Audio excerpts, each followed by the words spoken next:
इंदौर के पंडीनाथ थाना क्षेत्र में हुई 29,65,हजार रुपए की सनसनीखेज लूट का पुलिस ने खुलासा कर दिया है। इस मामले का mastermind retired army man Chandrashekhar Mukati निकला, जिसने अपने साथियों के साथ मिलकर पूरी साजिश रची थी। चंद्रशेखर किसी अन्य कारोबारी की यहाँ काम करता था, लेकिन उसे स्क्रैप कारोबारी मुकुल अग्रवाल के कारोबार और लाखों रुपए की कलेक्शन व लेन देन की जानकारी थी। इसी जानकारी के आधार पर उसने लूट की योजना बनाई। पुलिस ने महाराष्ट्र, राजस्थान समेत कई राज्यों में दबिश देकर आरोपी को गिरफ्तार किया है। आरोपियों के कब्जे से 22,50,000 रुपए नगद और लूट की रकम से खरीदी गई 2.5 लाख रुपए की कार बरामद की गई है। 24 मई को पंडीनाथ थाना क्षेत्र में स्क्रैप कारोबारी मुकुल अग्रवाल की कलेक्शन एजेंसी की कर्मचारी से 29,65,000 रुपए की लूट हुई। घटना के बाद पुलिस ने तकनीकी साक्ष्य, सीसीटीवी फुटेज और मुखबिर तंत्र की मदद से जांच शुरू की। जांच में सामने आया कि इसी पूरी वारदात का mastermind retired army man Chandrashekhar Mukati था। चंद्रशेखर सीधे तौर पर मुकुल अग्रवाल के यहाँ काम नहीं करता था, लेकिन वह एक अन्य कारोबारी के यहाँ कार्यरत था। उसे मुकुल अग्रवाल के कारोबार, कलेक्शन सिस्टम और लाखों रुपए की नियमित लेन देन की जानकारी थी। इसी जानकारी के आधार पर उसने अपने साथी प्रवीण, अमर, फिरोज और कपिल भंडारी के साथ मिलकर लूट की साजिश रची।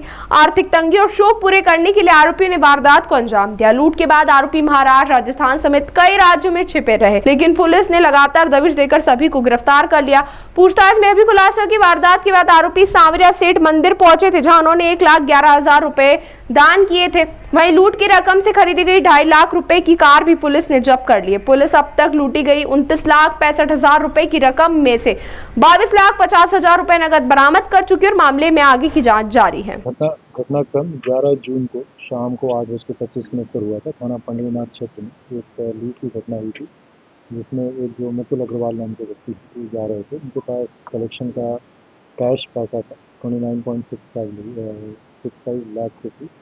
29.65 लाख रुपए थे उनके पास। एक बैग में उन्होंने रखा हुआ था। दो लोगों ने इनको इंटरसेप्ट किया एक हीरो मैस्को गाड़ी से, और वहाँ से इनसे बैग छीन के फरार हो गए थे। उसके पश्चात पुलिस ने इसमें अपनी कार्रवाई प्रारंभ की, और ऐसे मामलों में बहुत तेज़ी से, तत्परता से और एक कमिटेड टीम रहा के यहाँ पे कार्रवाई की जाती है।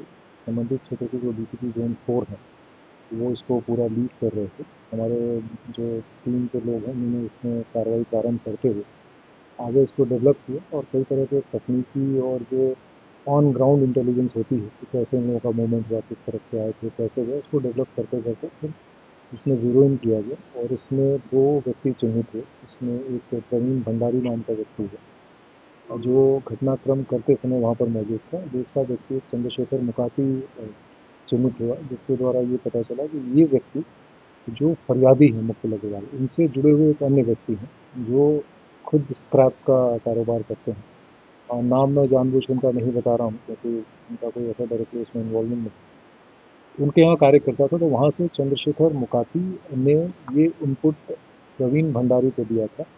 ये मुकुल अग्रवाल नाम का व्यक्ति, ये जो है ये यंग है, मुझे शायद अर्ली 20s में उनका एज ग्रुप होगा, और शायद इन्होंने उनका पर्सनैलिटी आंकलन या ऐसा किया होगा कि ये डोसाइल टाइप का व्यक्ति है, इसको बहुत जल्दी ये जो है डरा धमका कर से कर लेंगे जो लूट पाट की घटना, ऐसा इसको फीडबैक दिया था। और इसमें जो प्रवीण है और ये चंद्रशेखर मुकाती है, ये प्रदेश से बाहर गोवा में एक साथ एक दूसरे के साथ ये कार्य कर चुके हैं। एक शोरूम पे ये कार्य करते थे। वहाँ जो है चंद्रशेखर जो है ये वहाँ पे सिक्योरिटी रिलेटेड कार्य करते थे, और प्रवीण भंडारी मूलतः एक ड्राइवर। इन दोनों का पहले से ही संपर्क था। इन दोनों को कुछ फाइनेंशियल डिस्ट्रेस थी, इनको पैसों की आवश्यकता थी, तो इन लोगों ने ये चीज़ कैच किया। इसमें एक अमर सूर्यवंशी नाम का व्यक्ति बाद में शामिल हुआ। जो घटनाक्रम जिन्होंने किया 2 व्यक्ति, उसमें प्रवीण भंडारी और अमर सूर्यवंशी शामिल थे। उसके बाद ये लोग तितर बितर हो गए, पैसे इधर उधर करने का इन्होंने प्रयास किया। सबके हिस्से इसमें डिसाइडेड थे। इसमें 2 अन्य व्यक्तियों को, इन 3 के अलावा हमने हिरासत में लिया। एक फिरोज नाम का व्यक्ति है जिसने गाड़ी इनको दी थी, और चौथा 5वां व्यक्ति कपिल भंडारी है, जिसने इन आरोपियों को प्रश्रय दिया था, आश्रय दिया था। तो इसमें इस करते हुए पूरे घटनाक्रम को कंक्लूड किया गया है। इसमें 22.5 लाख रुपए पुलिस ने कैश बरामद किया, और इसमें से आरोपियों ने एक i20 कार खरीद ली थी लगभग 2.5 लाख रुपए की, वो भी बरामद की गई है। लगभग 4,60,60,000 के आसपास पैसा इसमें जो बचा हुआ है, उसमें ऐसा पता चला कुछ ज्वेलरी, कुछ कपड़े वगैरह इन्होंने खरीदे हैं। तो आरोपियों को हिरासत में ले लिया गया है। इसमें आगे जब उनको रिमांड पे लेके तो वो भी बरामदगी के प्रयास किए जाएंगे। इसमें टीमों का जो ग्राउंड वर्क रहा है, जो मूवमेंट उन्होंने किया है, जो प्रदेश के बाहर भी जो मूवमेंट हुआ है और जिस तरह से किया है वो काफ़ी कमेंडेबल काम किया है। लगभग 30 लोगों की जो पूरी टीम लगाई गई थी, तो दिन रात मेहनत करके, और टारगेट भी यही था कि उनको किसी भी तरह छोड़ना नहीं है। और इसी से जुड़े हुए एक व्यक्ति की पिछले साल भी इस तरह की घटना हुई थी, जिसमें 7 लाख रुपए स्क्रैप व्यापारी से लूट लिए गए थे। उसमें भी 3 आरोपी अरेस्ट किए गए थे, सारे पैसे उसमें भी रिकवर किए गए थे। इस तरह की घटनाओं में जैसा पुलिस को कमिटेड तौर पे एक टीम बना के और बिल्कुल डेडिकेटेड तौर पे बिना किसी चीज़ से डिस्टर्ब हुए कार्य करने की, उसी तरह से यहाँ पे कार्य किया जाता है। और ऐसे कोई भी अपराध अनडिटेक्टेड नहीं छोड़े जाते हैं। 1, 2 दिन, 3 दिन के अंदर ही इसको क्लियर किया जाता है और आरोपियों को प्रभावी कार्रवाई की जाती है। डिस्ट्रीब्यूशन का जैसे पहले डिसाइड हुआ था, उसी प्रकार से इनका डिस्ट्रीब्यूशन।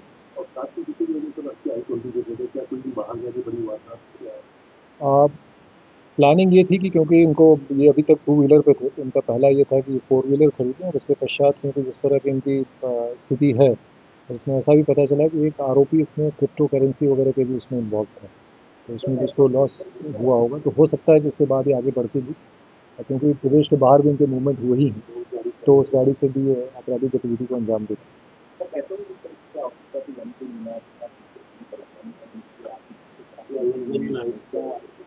अ, दोनों ही तरह की स्थितियाँ थी पैसों की, क्योंकि कुछ तो इनको, जैसा मैंने कहा कि ये गोवा में कार्य करते थे, उनके लाइफस्टाइल एक पर्टिकुलर टाइप की रही होगी, और ये क्रिप्टो करेंसी वगैरह में इन्वेस्ट करते थे, तो उसमें जो अप एंड डाउन के वो हुए होंगे, तो उसमें भी उनको लॉस हुआ था। तो इसको लग के ओवरऑल जो पैसों की आवश्यकता थी, उसके अनुसार जो मुख्य 2 कर्ता धर्ता हैं, प्रवीण भंडारी और दूसरा व्यक्ति है, उनके द्वारा ये डिसाइड किया गया।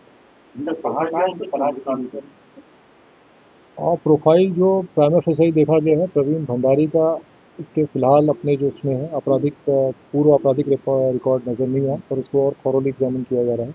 अमर सूर्यवंशी जो दूसरा व्यक्ति शामिल था, उसके लगभग 10 आपराधिक रिकॉर्ड हैं, और मूलतः परदेसीपुरा थाना क्षेत्र का रहने वाला।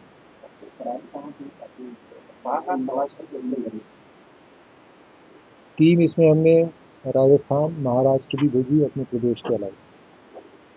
सर इन्होंने कार कहाँ से खरीदी थी और ज्वेलरी खरीदना बता, आपने ज्वेलरी खरीदी कहाँ से खरीदी, किसके लिए खरीदी, कुछ बता रहे हैं? कार पे अभी बात हो गई है, कार उन्होंने खरीदी थी, और एग्जैक्ट डिटेल हम आपको बता देंगे। और इसके साथ साथ ज्वेलरी अब स्वयं इन्होंने खरीदी है, किसके लिए खरीदी थी अभी इन्वेस्टिगेशन और विस्तृत पूछताछ का हिस्सा है।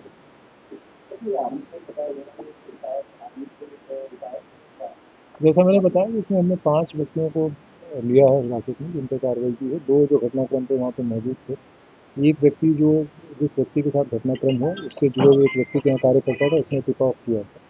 2 व्यक्ति हैं जिन्होंने प्रश्रय, आश्रय, उनको संसाधन मुहैया कराने का कार्य किया था। जैसे एक व्यक्ति ने उनको हीरो माइस्को गाड़ी उपलब्ध कराई थी, और एक व्यक्ति ने उनको आश्रय दिया था। सभी को राउंड अप कर लिया और आगे इसमें पूछताछ करके कार्रवाई करेंगे। ताज़ा खबरों के लिए सब्सक्राइब करें JSR टाइम्स और साथ ही नोटिफिकेशन पाने के लिए बेल आइकन को दबाएं।